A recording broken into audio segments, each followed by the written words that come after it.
బాప్తిస్మం తీసుకున్నావు, దేవుని బిడ్డవు అని చెప్పుకుంటున్నావు. మరి ఇంకా ఆ లోకపు స్నేహాలు ఎందుకు వదలలేకపోతున్నావు?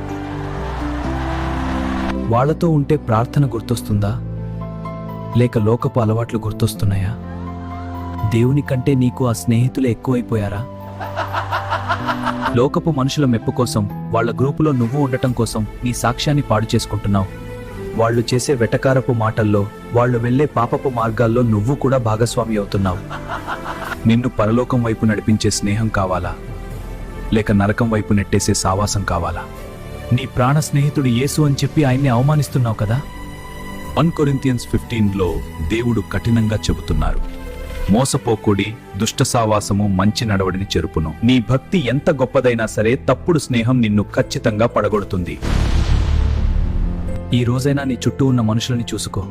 నిన్ను దేవునికి దూరం చేసే ఆ స్నేహానికి స్వస్తి చెప్పు.